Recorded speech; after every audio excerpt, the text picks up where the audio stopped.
Graças a Deus que nos dá a oportunidade de mais uma vez estar na presença do nosso Senhor e Salvador Jesus Cristo, para podermos fazer menção da sua palavra, das sagradas escrituras.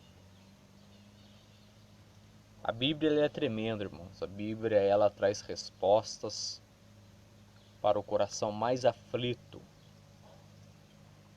A Bíblia em si, ela é como se fosse um livro guardado na estante da sua casa. Talvez você tenha aí, ou talvez alguma biblioteca na sua casa, onde você cultiva vários tipos de livros. E os livros, por sua vez, eles acabam que eles nos trazem conhecimento. E a palavra de Deus, que é as Sagradas Escrituras por si própria, ela traz revelações para nós das coisas que foram, das coisas que são e das coisas que ainda irão acontecer sobre a face da igreja. É muito interessante quando uma pessoa ela se dispõe não fazer uma leitura da palavra, mas examinar como as Sagradas Escrituras mandam. Porque a Bíblia diz: examinai-vos as Sagradas Escrituras, porque cuidai-vos ter nela a vida eterna. E são elas que testificam de mim de quem? De Jesus Cristo. Se você abrir a sua Bíblia de Gênesis a Apocalipse, você chegará à conclusão de que Deus ele é tão fiel na sua palavra que da qual ela se cumpre de formas minuciosas. Cada trecho das Sagradas Escrituras, quando se meditado, ela vai como se fosse um quebra-cabeça se encaixando, principalmente as profecias escatológicas, das quais Deus nos deixou para que por elas nós pudéssemos ter noção a respeito do final dos dias. Essa era uma das indagações feita pela igreja primitiva. Igreja esta primitiva que da qual começara com 12 discípulos. Quero citar aqui uns nomes dos discípulos para que os irmãos possam compreender e a forma com que os mesmos foram mortos em prol do Evangelho. Aí eu quero que você reflita consigo se vale a pena muitas vezes você deixar a casa de Deus por causa de algum babaca, por alguma pessoa, algum trouxa, alguma pessoa boba que existe dentro da casa de Deus, que está ali muitas vezes para tentar parar a obra de Deus que Deus tem na sua vida. A Bíblia, ela traz inúmeras passagens que da quais, por continuidade, inúmeras pessoas tentaram parar de fazer a obra de Deus. Fazer com que os servos de Deus parassem de fazer a obra de Deus. Mas, pois bem, a Bíblia nos ensina que Jesus Cristo, quando ele permeou a terra, chegou uma faixa etária da sua vida em que ele deveria escolher homens para poderem estar ao seu lado. E homens esses que das quais a Bíblia diz que alguns eram intelectuais, tinham um conhecimento muito bom, outros mexiam com finanças, outros eram criadores de animais, outros tinham por profissão a pescaria. Então eu quero falar a respeito de alguns irmãos para que você possa entender dos 12 discípulos chamados por Jesus. Um dos discípulos chamado por Jesus foi Simão Pedro, chamado por Simão, conhecido por Simão. Este aqui, quando Deus aprouve deixar com que a morte o ceifasse, este aqui ele foi crucificado de cabeça para baixo, segundo os historiadores. André também foi crucificado em uma cruz. Tiago, filho de Boanerges, ele foi decapitado. João, o filho de Boanerges, que era irmão de Tiago, ele teve morte natural isolado na ilha de Pátimos. Tiago, ele foi crucificado no Egito. Judas, Tadeu, Lebeu, ele foi martirizado na Grécia. Filipe, ele morreu na Frígia. Bartolomeu, conhecido como Natanael, ele foi esfolado. Tomé, conhecido por algumas pessoas como Dídimo, ele foi transpassado por uma flecha quando orava. Simão Zelote, ele foi crucificado. Judas Iscariotes, segundo a tradição bíblica, ele suicidou. Mateus capítulo 27, versículo 5. E Mateus, que é chamado Levi, ele foi martirizado na Etiópia. Fora esses 12 discípulos, houve inúmeros homens de Deus que se agregaram à igreja naqueles dias. E por consequência da igreja estar crescendo naqueles dias, a Bíblia diz que inúmeros desses homens, eles foram decapitados, martirizados, foram esfolados, degolados, crucificados. Eles padeceram tamanha aflição por causa do amor ao Evangelho de Cristo. Mas é muito interessante que Jesus Cristo, no livro do Atos dos Apóstolos, a partir do primeiro capítulo e do versículo 5, ele fala assim: porque na verdade João batizou com água, mas vós sereis batizado com o Espírito Santo não muito depois desses dias. O que Jesus queria dizer com isso? É que segundo as Sagradas Escrituras no Evangelhos, diz a palavra que Jesus ele vai aparecer aos seus discípulos e às mulheres, para aqueles que acreditavam nele, depois dele haver ressuscitado por um espaço de 40 dias. E quando ele se apresenta com provas inefáveis, pessoas como Tomé, ele chegou a duvidar da ressurreição de Jesus. Então nós cristãos, nós acreditamos na ressurreição. E eu tenho visto aí alguns obreiros aí que só a misericórdia de Deus. Eles acreditam em encarnação. Já vi pregando isso dentro da igreja, em cima de púlpitos. Nós acreditamos em ressurreição, não reencarnação. Isso aqui é uma doutrina espírita, para quem não sabe. Mas, pois bem, depois de 40 dias, ele vai falar isso para os discípulos. Ele diz: João batizou com água, mas vós sereis batizados com o Espírito Santo, não muito depois destes dias. E naqueles dias, pois que se haviam reunidos, perguntaram, dizendo: Senhor, restaurarás tu neste tempo o reino de Israel?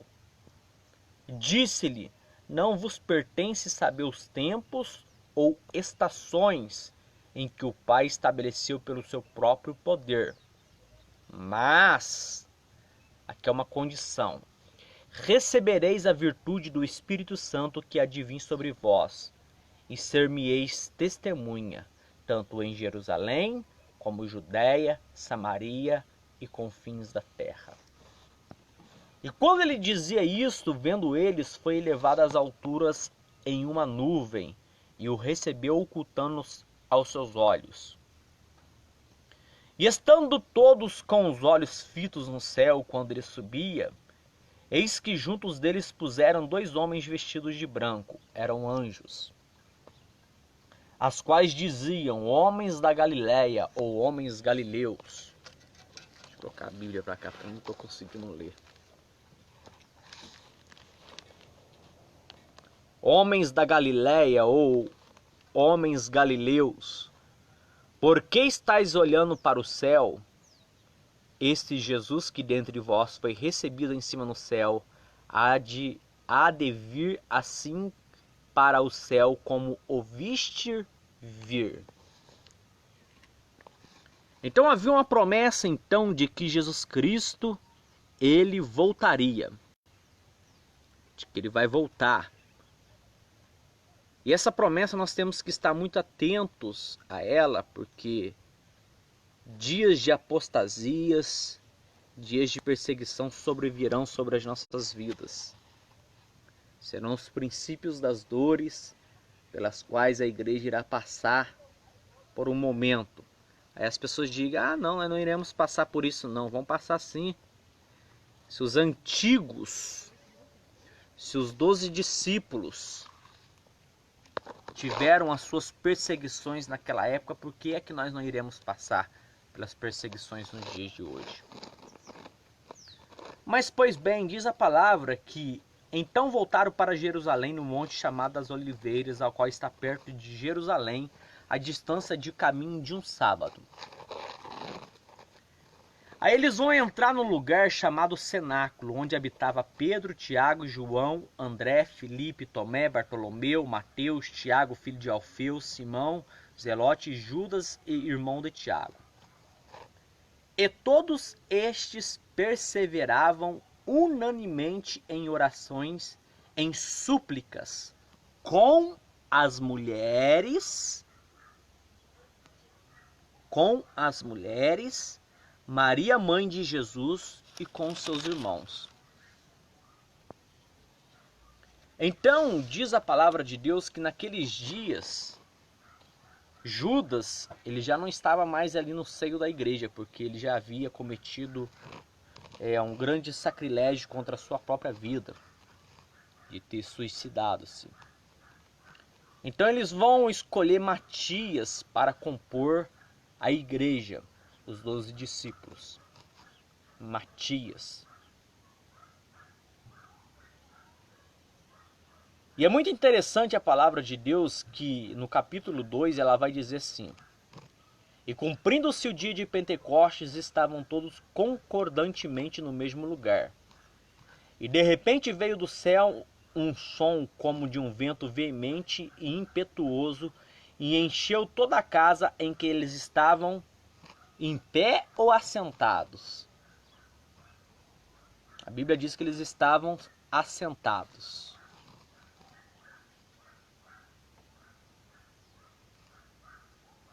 E todos foram cheios do Espírito Santo, que começaram a falar noutras línguas, conforme o Espírito Santo lhes concedia que falasse.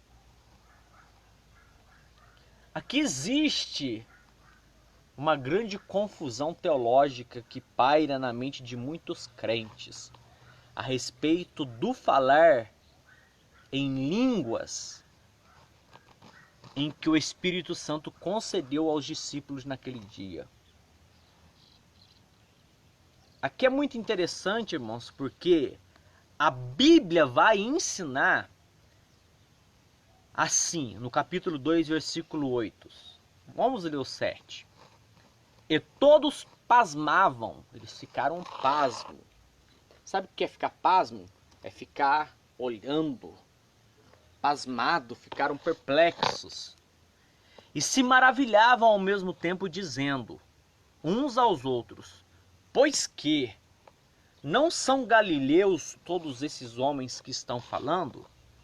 Eles não são um grupo religioso entre eles mesmos, os 12 discípulos? Como, pois, os ouvimos, cada um na sua própria língua em que somos nascidos? Sabe por quê? Porque no dia de Pentecostes, naquele dia, Todos os judeus de todas as localidades, eles iam para o dia de Pentecostes, para a festa de Pentecostes em Jerusalém. E naquele dia ali, tinha pessoas que tinham suas descendências, partos, medos, elamitas, os que habitavam na Mesopotâmia, na Judéia, Capadócia, Ponto e Ásia, Frígia, Panfilha, Egito, partes da Líbia, junto a Cirene, e forasteiros romanos, tanto como judeus como prosélitos, cretenses e árabes. Todos nós temos ouvido em nossas próprias línguas falar as grandezas de Deus. E todos maravilhavam e estavam suspensos, dizendo uns para os outros: o que quer dizer isto? E uma minoria, sempre vai existir essa minoria chata, que só o sangue de Jesus. Diziam assim, zombando: eles estão cheios de mosto, eles estão embriagados. Eles, chaparam o coco. Sabe por quê? Porque o falar em línguas aqui não é o dom que nós temos de falar em mistérios com Deus. Aqui eles viram os discípulos falarem da grandeza de Deus nas línguas maternas em que esses homens foram nascidos, que era medos, partos, elamitas, os da Judéia, da Mesopotâmia. Cada um tinha um dialeto, uma forma de falar diferente. Então eles ficaram magnificados em vê-los falando. Só que alguns incrédulos começaram a dizer: ah não, eles estão todos embriagados. Olha o jeito que eles estão falando. Por quê? Porque eles não entendiam. Para que você possa compreender mais o sentido de línguas, houve um homem denominado por Nimrod. Este homem, certa vez, diz as Sagradas Escrituras que ele quis construir uma torre para chegar ao topo do céu. E naqueles dias, para quem não sabe, a língua era uma língua só e era universal. Todos falavam a mesma língua. Todos. Então, já que eles queriam chegar ao topo, tocar ao céu, Nimrod era um homem muito mau. Deus então ele desce e confunde a língua. Vou te dar, por exemplo, um exemplo aqui. Enquanto eles estavam construindo a torre, um pedia para ele assim: traz para mim aí um tijolo. De repente ele vinha com a marreta na mão. Por quê? Porque as línguas foram confundidas. Então eles não conseguiam se comunicar mais, então eles não conseguiram dar continuidade nesta obra. E a obra de Deus também é desse jeito, irmãos. Infelizmente, quando nós não conseguimos falar a mesma língua em que os nossos representantes ou aqueles que estão sobre a nossa liderança, que estão ao nosso lado, não conseguem falar a mesma língua do que a gente fala, embasado nas Sagradas Escrituras, é muito necessário de que nós recorremos a Deus com urgência. Então diz a palavra de Deus que Pedro ele vai se levantar e vai dizer uma profecia já predita há vários anos atrás pelo profeta Joel. Ele vai dizer: isso foi o que disse o profeta Joel, que nos últimos dias diz Deus que do meu espírito derramarei sobre toda a carne, e os vossos filhos e as vossas filhas profetizarão, e os vossos jovens terão visões, e os vossos velhos terão sonhos. E também do meu espírito derramarei sobre os meus servos e as minhas servas. Naqueles dias profetizarão. E farei aparecer prodígios em cima nos céus e sinais embaixo na terra. Então, naqueles dias, amados em Cristo, a Bíblia diz que seriam os últimos dias, que Deus iria derramar do seu Espírito sobre os seus servos. E sexta-feira eu estava dando um ensino na palavra de Deus ali. É muito interessante você parar para refletir a respeito disso aqui. Porque Deus, nós como cristãos protestantes, acreditamos na Santíssima Trindade. Deus Pai, Filho e Espírito Santo. E Satanás, por sua vez, ele tenta imitar tudo o que é de Deus. Ele também tem a sua trindade. Por exemplo, o Pai, que é o nosso Pai Deus que está no céu, ele tipifica Satanás, o dragão, a antiga serpente. Ele quer se passar por Deus.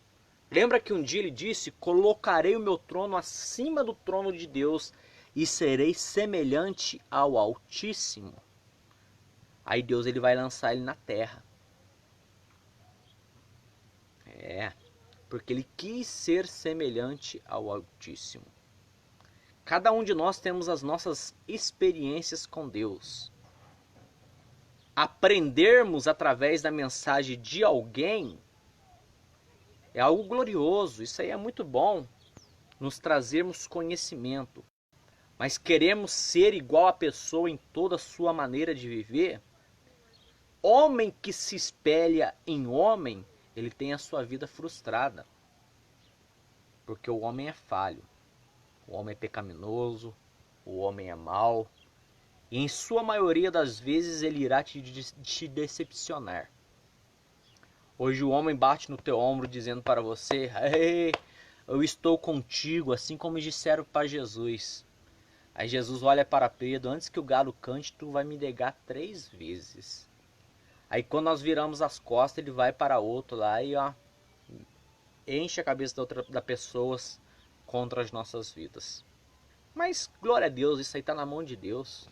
Cabe a Deus julgar, porque nós somos apenas pecadores. Pecadores na mão de um Deus irado. Quando Deus se ira, meu amado, em Cristo Jesus, não há quem possa tirar o homem da mão de Deus. Da mão do diabo é fácil. A coisa mais simples é Deus tirar a pessoa da mão do diabo. Mas horrenda coisa é o homem cair na mão do Deus vivo. Então o Filho, ele é representado na falsa trindade como a besta que simboliza o anticristo. E o Espírito Santo que nós acreditamos, ele é representado como falso profeta, que é um tipo de falso Espírito Santo. Esses falsos profetas que nós temos que tomar muito cuidado. Esses aqui são terríveis. Esses causam dissoluções na casa de Deus e temos que ter muito cuidado com esses tipos de pessoas. Por isso, no livro de 1 Coríntios,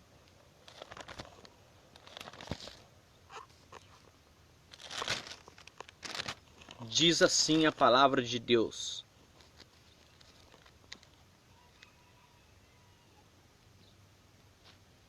deixa eu achar aqui, porque além do irmão Rodrigo não está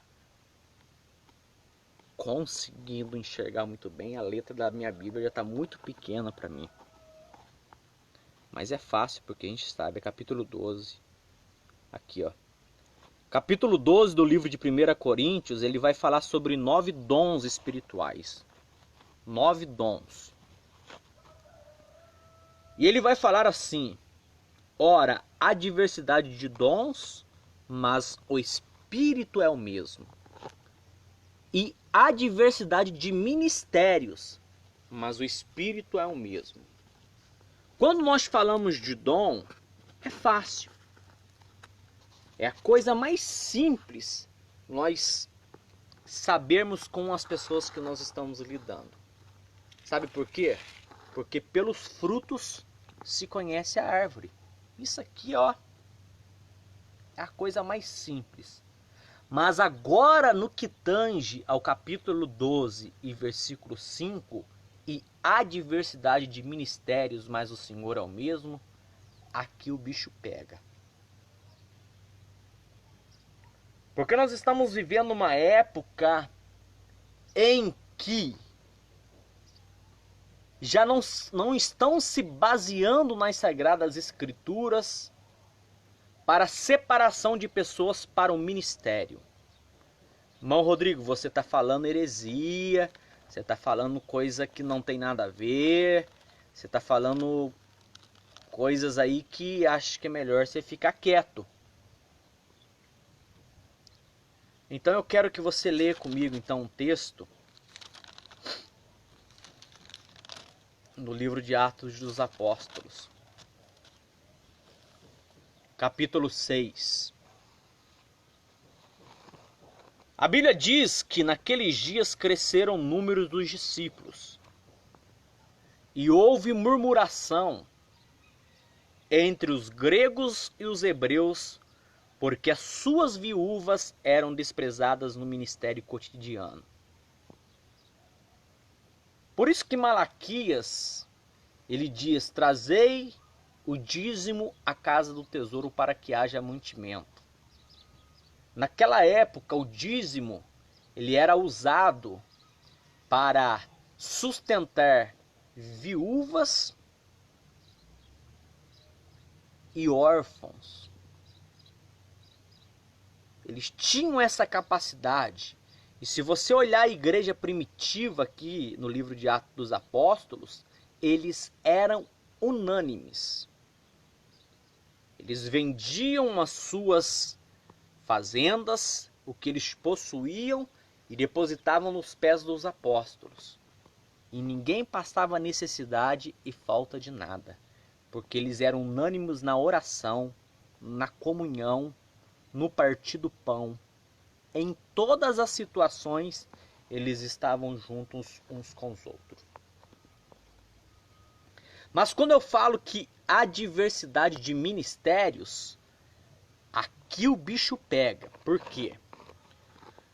Porque o jeito de se consagrar hoje a pessoa ao ministério tá meio complicado, viu, irmã Adriana? Você que tá assistindo aí, pastor Júlio, Juliana Moraes, minha patroa, minha ex-patroa.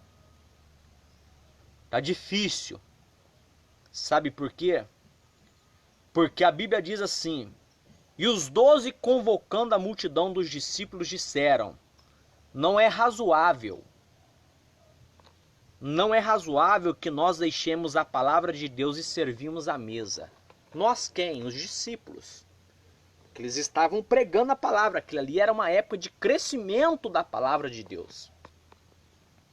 Então eles disseram assim, capítulo 6, versículo 3 do livro de Atos dos Apóstolos. Se você não sabe, quiser ler, pode ler. É o que está escrito na Bíblia. Eu não estou pregando nada do que é meu, não é Bíblia. Se quiser reclamar, vai reclamar com Deus. A Bíblia diz assim: escolhei, pois, entre vós 7 homens. 7 homens. O número 7 é o número da perfeição. Por isso que Satanás ele usa o número 7. 7 encruzilhadas. A pombagira 7 saias. Aí vai por indo. Ele tenta imitar a Deus. Escolhei, pois, dentre vós 7 homens de boa reputação. Primeiro requisito, hein? Boa reputação para ser consagrado ao ministério diaconal. Eu ainda vou falar do ministério presbitério e dos bispos, que é de pastor. Calma ainda. Ao diaconal, preste atenção. Homens de boa reputação, eles tinham que ser cheios do Espírito Santo e de sabedoria, as quais constituamos sobre este importante negócio.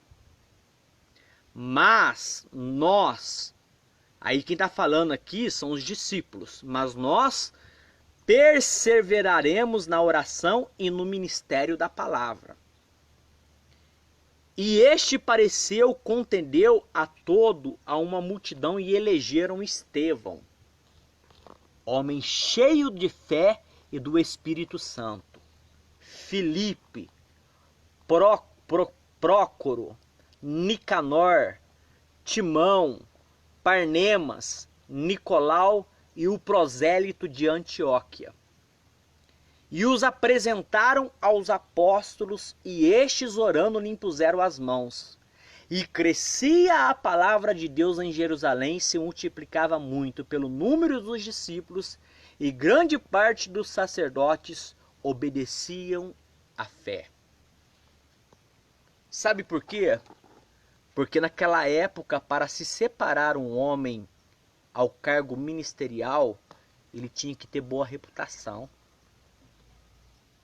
Ele não precisava ser um dizimista fiel na casa de Deus, de todos os dias lá, ficar puxando o saco do pastor, batendo nos ombrinhos do pastor, para onde quer que o pastor vá, ele segue. Pastor, ele está na igreja até o momento que Deus o deixa. Por esses dias aí eu fiquei muito chateado nisso, mas estava orando e o Espírito Santo falou para mim isso. O pastor, ele não tem uma igreja, mas uma igreja sempre haverá um pastor.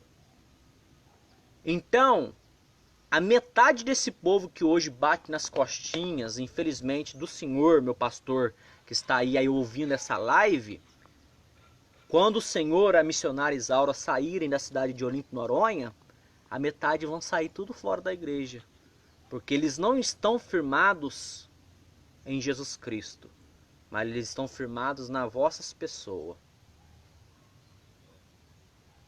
Eles estão firmados em vocês.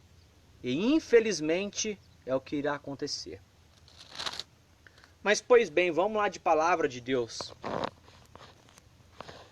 Então diz as Sagradas Escrituras que a palavra de Deus então cresceu através deles. Estevão, cheio de fé e de poder, ele fazia prodígios e grandes sinais entre o povo. Então levantaram alguns que eram da sinagoga chamada dos libertinos, dos sirineus e dos alexandrinos, dos que eram da Cilícia e da Ásia, e disputavam com Estevão.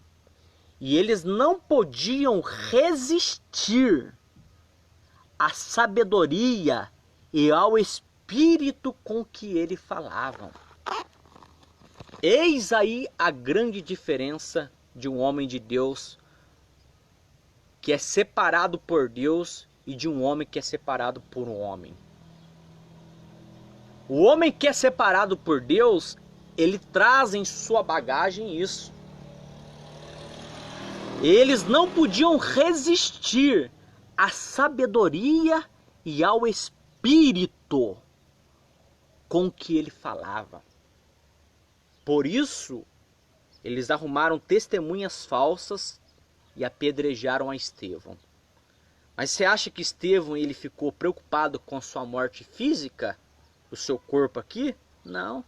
Ele sabia que ele estava indo para o paraíso. Tanto é que quando eles estavam ali pedrejando Estevão, a Bíblia diz que Estevão ele vai dizer as seguintes palavras. Deixa eu achar aqui. Capítulo 7, versículo 56. Estevão vai dizer assim: Eis que vejo os céus abertos, e o Filho do Homem que está em pé à sua mão direita de Deus. Mas eles gritavam com grande voz e tamparam seus ouvidos e arremetaram contra eles unânime, expulsando da cidade e o apedrejaram. E as testemunhas depuseram sobre as suas capas aos pés de um jovem por nome de Saulo. Triste realidade. É desses que tentam matar os verdadeiros homens de Deus que estão na obra de Deus. Mas eu quero para te dizer uma coisa, não fique assustado, nem se preocupe com as nossas vidas não. A Bíblia diz assim, quando eu era menino, eu pensava como menino. Agora que eu cheguei a ser homem, eu sou homem. Perdoar, nós perdoamos. Isso aqui, a Bíblia manda perdoar 70 vezes 7. Mas concordar com o pecado, Aí depois da igreja nós vamos lá, cantar aquele hininho lá. Geração que não tolera Jezabel. Aí levanta as mãos bonitinho, cantando, geração que não tolera Jezabel. Mas muitas vezes nós toleramos tantas coisas dentro da casa de Deus, que só o sangue de Jesus. Mas pois bem, vamos de Bíblia então. Eu quero falar aqui um pouquinho a respeito então do que a palavra de Deus diz. Deixa eu voltar aqui para me poder achar onde que eu estava aqui, porque senão eu me perco com a palavra de Deus e eu não gosto de ficar fazendo rascunho senão.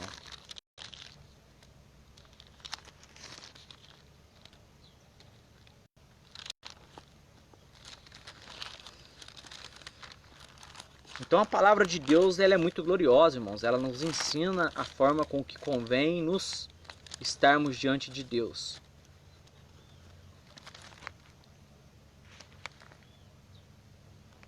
No livro de Filipenses, no seu capítulo 1, até o versículo 11, vai dizer assim: Paulo e Timóteo, servos de Jesus Cristo, a todos os santos em Cristo Jesus que estão em Filipos, como os bispos e diáconos. Aqui ele já está falando de duas relações de pessoas que são consagradas à obra de Deus. Dou graças ao meu Deus a todas as vezes que lembro de vós, fazendo sempre com alegria e oração por vós em todas as minhas súplicas, pela vossa cooperação no Evangelho, desde o primeiro dia até agora.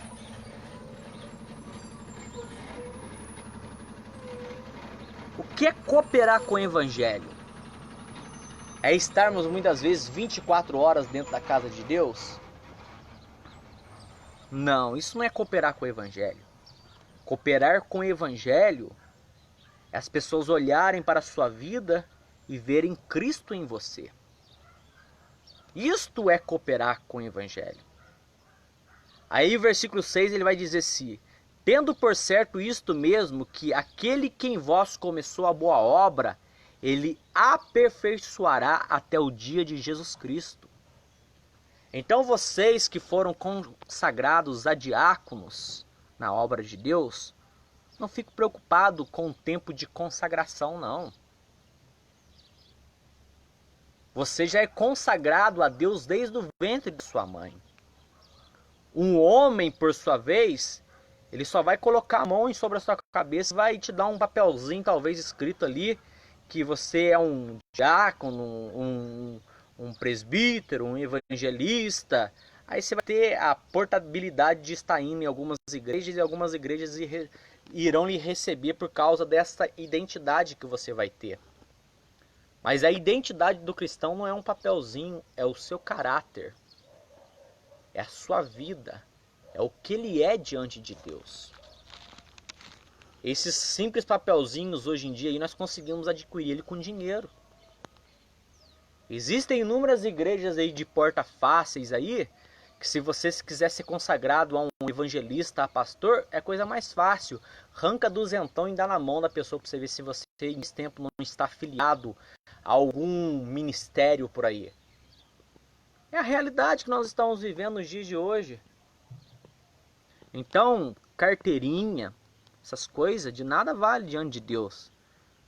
Porque a Bíblia diz que um dia nós receberemos de Deus, não uma carteirinha, mas uma pedrinha branca. E nela estará escrito um novo nome. que só eu e você, irmã Adriana, queremos saber qual que é. Aí diz assim: como tenho por justo sentir isso de todos vós, porque vos retenho em meu coração, pois todos vós fostes participantes da minha graça, tanto nas minhas prisões, como na minha defesa, em confirmação ao Evangelho. Eles estavam ao lado dos discípulos para confirmar, para ajudar em prol do reino, não para causar divisão. Porque a Bíblia diz que um reino dividido ele não subsiste. Ele é quebrado, ele é dividido. Aí ele vai dizer assim: porque Deus me é testemunha das saudades que tenho de vós e entranhável afeição de Jesus Cristo. E peço isto, que vosso amor cresça mais e mais em ciência e em todo conhecimento, para que proveis as coisas excelentes, para que sejais-vos sinceros, sem escândalo algum, até o dia de Cristo, cheios dos frutos de justiça que são por Jesus Cristo, para a glória e louvor de Deus. O apóstolo Paulo e Timóteo estavam falando isso, irmãos. Sem escândalos. Um homem sábio diante de Deus, ele sabe sobressair a esses tipos de escândalos que muitas vezes sobrevêm sobre as nossas vidas. Sabe por quê?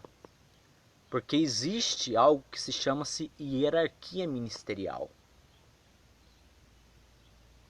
Isso aqui nós aprendemos na escola bíblica dominical. Nós aprendemos com o dia a dia.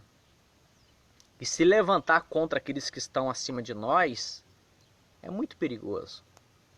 Nós devemos apenas orar e entregar na mão de Deus, porque Deus sabe o que faz. E existe uma coisa que eu sempre digo, e isso eu sempre continuarei a dizer. Sabe o que é? Em todas as situações da minha vida, eu vejo as mãos de Deus. Em todas. Não é porque nós passamos por alguma ofensa ou coisa parecida que nós deixaremos de servir a Cristo. Longe de mim. Quem vai me dar salvação é Jesus, não é um homem. Como Josué disse: eu e a minha casa serviremos ao Senhor. Os meus filhos serão educados no caminho do Senhor. A minha esposa continuará servindo ao Senhor. A nossa vida é estarmos diante do Senhor. Agora, preocupar com o que o homem, com o que as pessoas pensam a respeito de nós, como diz o povo, vai plantar batata. Estou nem um pouco preocupado com isso, não. Quero ler aqui mais um pouquinho a respeito dos ofícios dados a esses grandes homens de Deus. Vamos lá para o livro de 1 Timóteo, capítulo 3, aonde diz assim: deveres dos bispos e dos diáconos. Ah, irmão Rodrigo, você não pode falar isso porque você não tem exercido a sua forma diaconal dentro da igreja. E nem quero. Eu não estou na igreja ali para me conseguir cargo dentro da igreja, não. Eu estou ali para servir a Jesus, para ir embora para o céu. É isso que eu quero. Estou preocupado com carteirinha ou coisa parecida, não. A Bíblia diz assim: esta é uma palavra fiel. Se alguém deseja ao episcopado, excelente obra deseja. Se alguém deseja, por exemplo, eu não desejo. A obra minha é essa. O chamado que o irmão Rodrigo tem para fazer na obra de Deus, eu sei muito bem qual é. entendeu? Então eu não tenho preocupação em ter alguma finalidade dentro da casa de Deus. O meu negócio é aqui fora, é neste mundo. Poder lidar com as pessoas e saber que as pessoas estão sendo evangelizadas, mesmo que com poucas palavras minhas, quando eu posso. Aí sim. As pessoas que me conhecem, me veem andando pela rua, sabem a forma com que nós vivemos, sabem a situação que nós estamos enfrentando. Então, isso que é o mais gostoso. Então, a Bíblia diz que aquele que deseja o episcopado, excelente obra deseja, excelente obra deseja.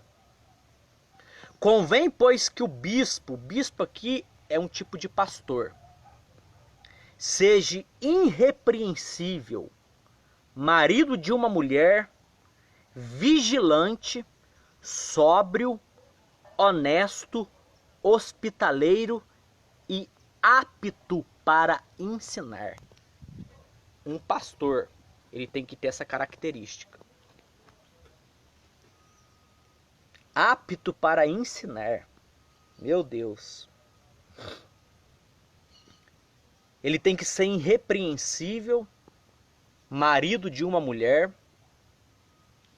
sóbrio, vigilante, honesto, hospitaleiro. Capítulo 3, versículo 2 do livro de 1 Timóteo. Se você quiser ler isso, você lê depois.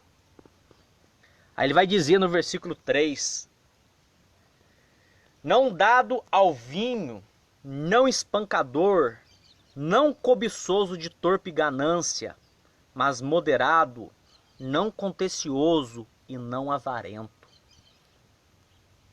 Que governe bem a sua própria casa, tendo seus filhos em sujeição com toda a modéstia. Esses dias nós fomos num lugar, e há muitos anos atrás, há uns 13 anos atrás, nós chamamos um irmão para pregar aqui na nossa igreja. Na Assembleia de Deus Ministério de Madureira, na época em que o Lacerda dirigia a igreja. Esse irmão, ele pertence a uma igreja na cidade do Carmo de Minas. E na época em que nós chamamos ele, aí veio vários telefonemas na época, falando que não era para chamar, porque esse irmão não gostava de pregar, que ele não vivia aquele que pregava, que blá blá blá, que blá blá blá, que blá blá. Beleza, pois bem. Esses dias está aí a Adriana que está vendo a mensagem com a minha esposa, nós fomos aí num lugar em que elas foram cantar. E o pregador foi ele. Aí ele estava orando, pedindo clamor dos irmãos para que os filhos deles voltem à casa de Deus. E é interessante que a Bíblia diz aqui no capítulo 3, versículo 4, que governe bem a sua própria casa, tendo seus filhos em sujeição, com toda a modéstia. Há mais de 13 anos atrás ele já fazia essa oração para que seus filhos voltassem para os caminhos de Deus. Aí um dia, dialogando com um irmão muito abençoado que tem ali na cidade do Carmo de Minas, aí ele veio contar para nós a história desse irmão. Ele é uma pessoa que está ao auxílio da obra de Deus, mas é uma pessoa muito ignorante. Não ignorante no falar. Ele é até conhecedor de Bíblia, conhece Bíblia muito bem, tudinho. Mas só que em casa, ele não é o que ele é na igreja, entendeu? Tanto é que, se as irmãs que estão aí quiserem testificar disso, elas podem até falar. O irmão Fabinho levantou para tirar uma foto da Adriana e da Anaína. Depois ele veio com a sua mensagem dizendo que o popstar, que a estrela que deve ser brilhar ali no momento ali era Jesus. Com certeza. Mas qual o problema há de tirar uma foto dentro da igreja? Qual o problema disso? Aí a Bíblia diz que ele deve governar bem a sua própria casa. Aí nós temos vistos aí os obreiros que estão aí na frente dos trabalhos, que as suas casas estão sendo destruídas. Mas Rodrigo, não fala isso porque você tem seus filhos. Meus filhos estão na mão de Deus. Os meus filhos não são meus. Deus ele deu para me cuidar. Eles estão na mão de Deus. Eu oro, eu faço a minha parte, mas o futuro deles é Deus que vai tomar conta. Então, nós vemos muitas vezes a família dessas pessoas que estão envolvidas na obra e só o sangue de Jesus. Mas vamos de Bíblia. Porque se alguém não sabe governar a própria casa, terá cuidado da igreja de Deus? É uma pergunta. Capítulo 3, versículo 5 do livro de 1 Timóteo. Será que ele terá cuidado da igreja de Deus? Quantas vezes você tem deixado a casa de Deus em submissão a essas autoridades?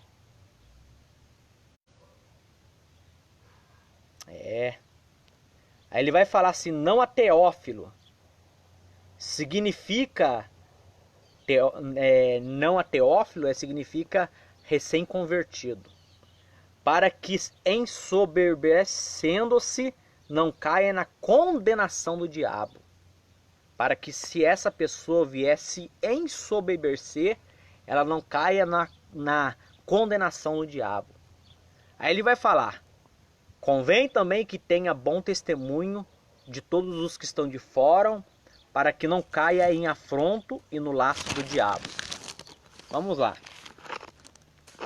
Da mesma sorte os diáconos sejam honestos, não de língua dobre, não dados a muito vinho, não cobiçosos de torpe ganância,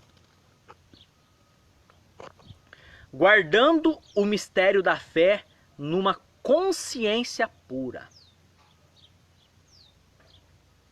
O que é ter consciência pura? É saber que alguém lhe fez mal, você virar para a pessoa no meio de um ato público de mais de 40 pessoas e você falar para ela assim, oh, me perdoe pelo que você acha que eu estou falando de você. Isso é ter uma consciência pura. Você quer um exemplo de consciência pura? É Jesus. Ele olhar para Deus e dizer, Pai, eles não sabem o que eles fazem. Consciência pura. E também estes sejam primeiros provados. Olha para você ver, hein? Antigamente tinha isso aí. Hoje em dia não. Hoje em dia você chega na igreja, daqui a pouquinho você já é pastor. Mas de primeiro eles eram provados. Esses sejam primeiro provados e depois sirvam. E se forem irrepreensíveis, da mesma sorte as esposas sejam honestas, não maldizentes, sóbrias, fiéis em tudo. Os diáconos sejam maridos de uma só mulher, governem bem com seus filhos e suas próprias casas. Porque os que servirem bem como diácono adquirirão para si uma boa reputação ou uma boa posição e muita confiança na fé que há em Cristo Jesus. Escrevo-te essas coisas esperando em ter bem depressa, mas se tardar, para que saibais como convém andar na casa de Deus, que a igreja de Deus é a coluna, a firmeza da verdade.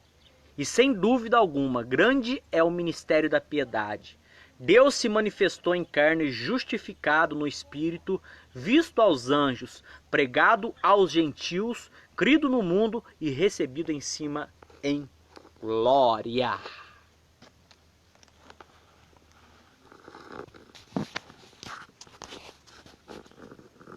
É muita coisa na Bíblia, nossa, tem muita coisa. Vou ler mais um versículozinho aqui.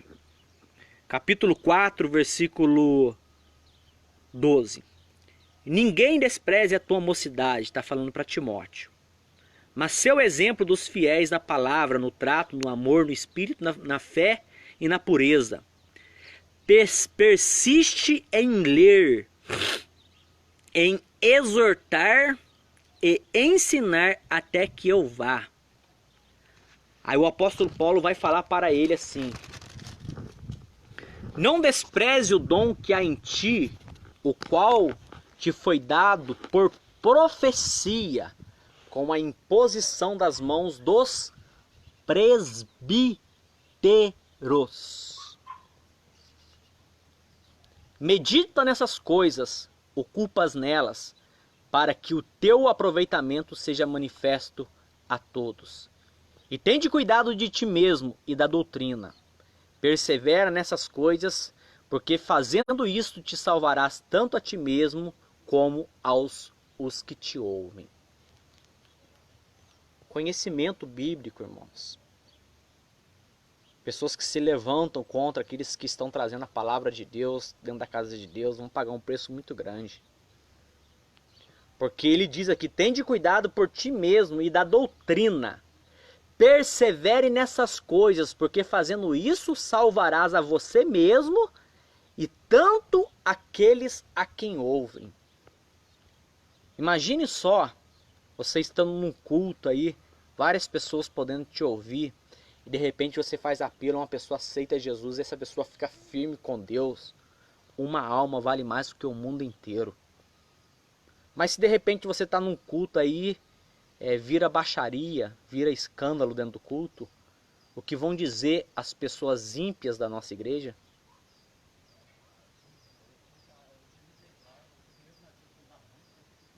É difícil, né?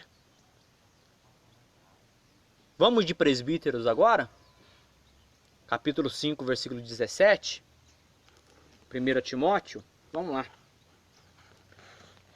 Os presbíteros governem bem e sejam estimados por dignos de duplicada honra. Se ele tinha honra quando era diácono, agora como presbítero ele tem que ser dupla honra. Principalmente os que trabalham na palavra e na doutrina. Principalmente esses. Porque diz as Escrituras, não ligarás a boca ao boi que debulha, digno é o obreiro do seu salário.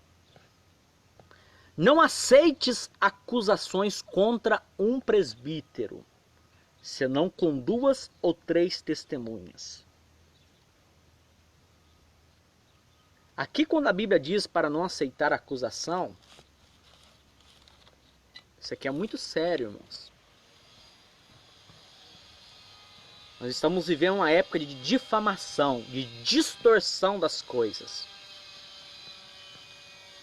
E as pessoas muitas vezes por tentar dar uma ajudinha a outras, acabam por distorcerem a verdade de Deus.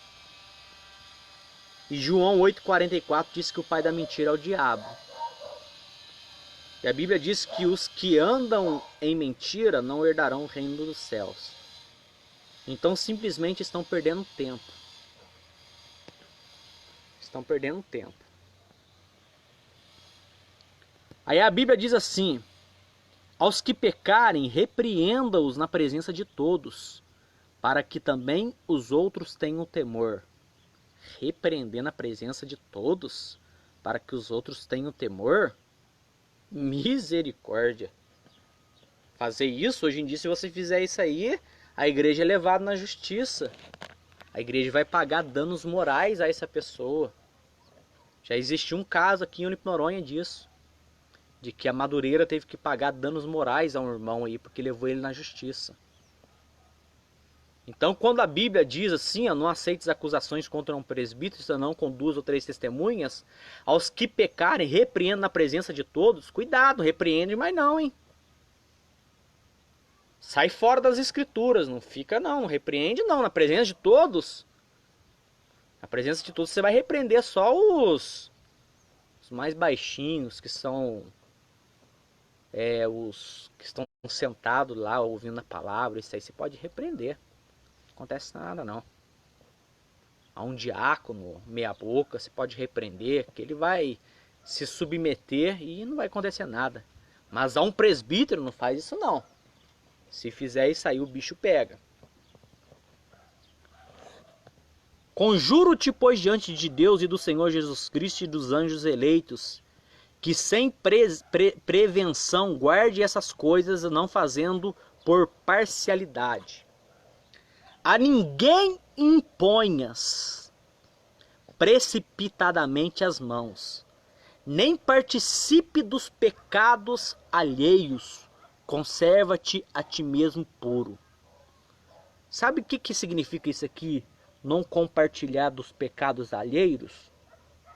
Sexta-feira eu estava pregando no culto aqui na nossa igreja.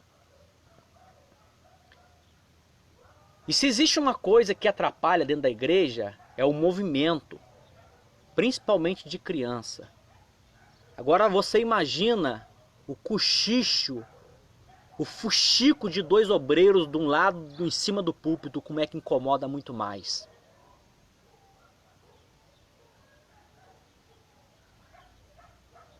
Então eu tomei comigo uma iniciativa. Continuarei congregando, normal na minha igreja onde congrego, não tenho raiva, não tenho ódio de ninguém. Mas eu peço, meu pastor está aqui assistindo encarecidamente, não me chame para me dar minha oportunidade dentro da igreja. Eu não quero estar exercendo nenhuma função dentro da casa de Deus. A Adriana está aí como testemunha, tá? Eu não quero. Eu estarei ali dentro da igreja levando a minha família para aprenderem a palavra de Deus através de vocês. Porque eu amo a cada um de vocês do fundo do meu coração. Perdoar as pessoas, nós perdoamos. Mas amizade com certos tipos de pessoas, eu nem quero. É eles para lá e eu para cá. A Bíblia diz assim, ó. E ninguém ponha as mãos precipitadamente, e nem participe de pecados alheios. Conserva-te a ti mesmo puro. Cochicho, sabe? Isso aí, sabe o que é o que está escrito isso aí?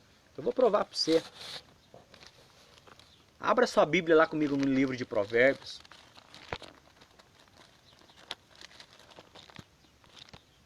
Salmos, Provérbios. Sabe o que são essas pessoas? Capítulo 6, versículo 12. A epígrafe diz assim: o homem mau. O homem mau ou o homem iníquo tem a boca pervertida. Ele acena com os olhos. Sabe o que é acenar com os olhos? Ele estar na igreja juntamente com a sua liderança, com seus irmãos. Quando ele quer falar de alguma pessoa, ele faz assim com o olho, assim, ó.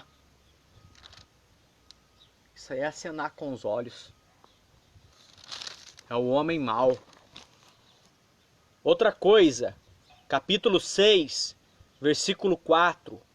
Há no seu coração perversidade, e em todo tempo maquina o mal, e anda semeando contendas. Contendas. As pessoas vivem fazendo essas coisas dentro da casa de Deus. E nunca tem um basta. Por isso a sua destruição virá repentinamente e subitamente será quebrantado sem que haja cura. Aí depois a pessoa está na cama e lutado muitas vezes aí, não consegue levantar. Ela pede para os presbíteros, para os pastores irem orar. Aí ela não é curada, por quê? Por causa disso, porque se levantou contra homens de Deus. E a Bíblia diz que eles serão quebrantados sem que haja cura. Estas 6 coisas o Senhor odeia, e a 7ª sua alma abomina. 6 coisas: olhos altivos, língua mentirosas, mãos que derramam sangue inocente, coração que maquina pensamentos perversos, pés que apressam para correr para o mal, sabe? A pessoa sabe de uma coisa e ela já vai correr para contar o que aconteceu com o seu próximo. Pés que correm. A testemunha falsa que profere mentiras, e a 7ª que a alma de Deus odeia, os que semeiam contenda entre irmãos. Irmãos, isso aqui é palavra de Deus. 6 coisas o Senhor odeia, e a 7ª a alma de Deus abomina semear contenda entre irmãos. Misericórdia. Só Deus. Só Deus. Vamos pular mais pra frente, porque tem muita coisa. Nossa.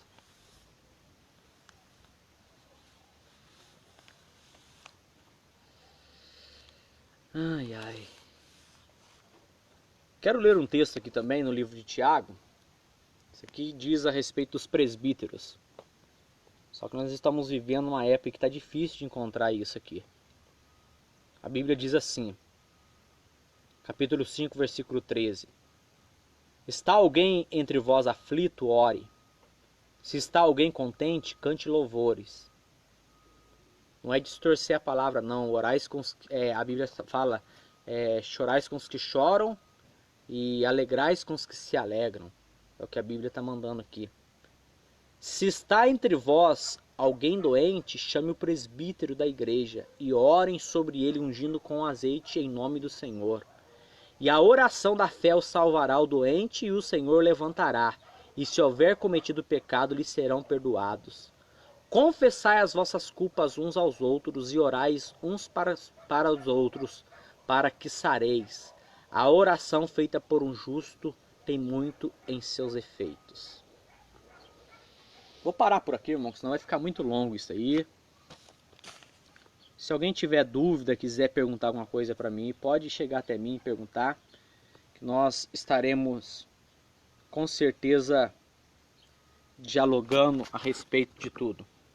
Mas não coloque essas pessoas na minha frente não, para vir com ideinha furada de perdão, não. Fala para pedir perdão para Deus. E outra coisa, eu e a minha família continuaremos a servir o Senhor na onde nós estamos.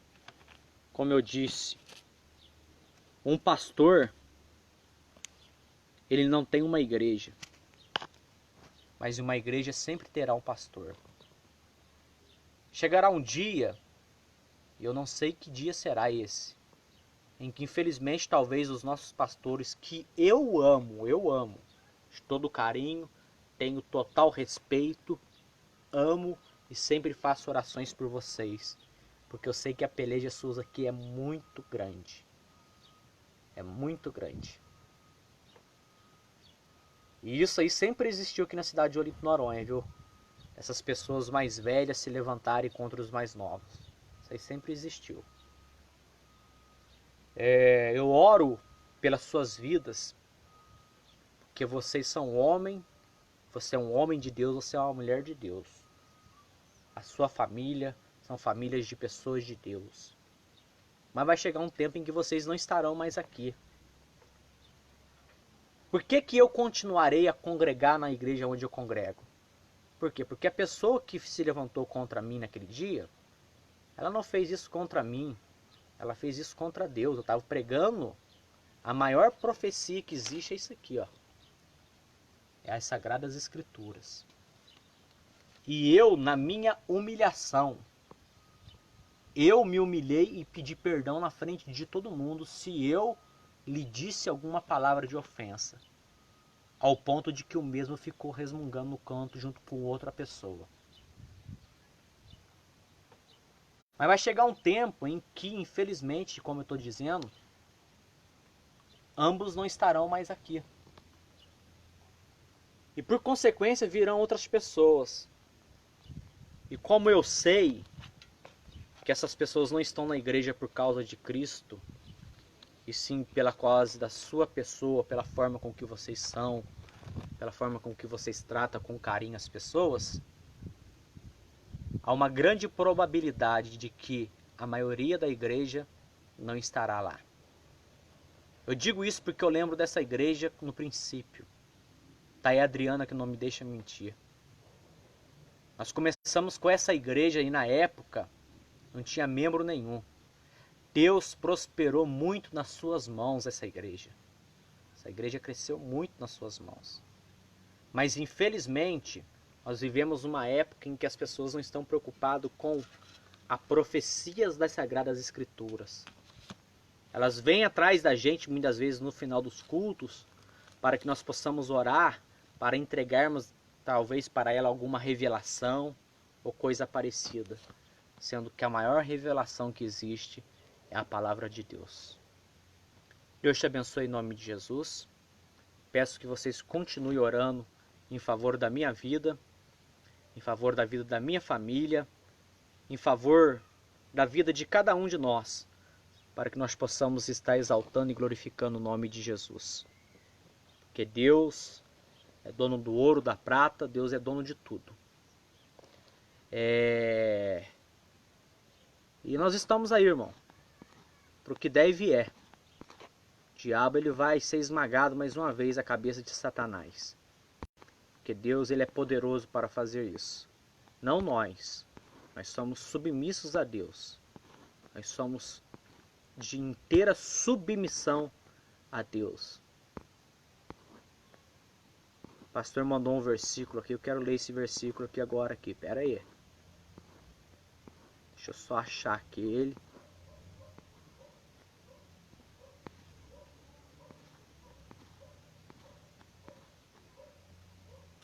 Lucas.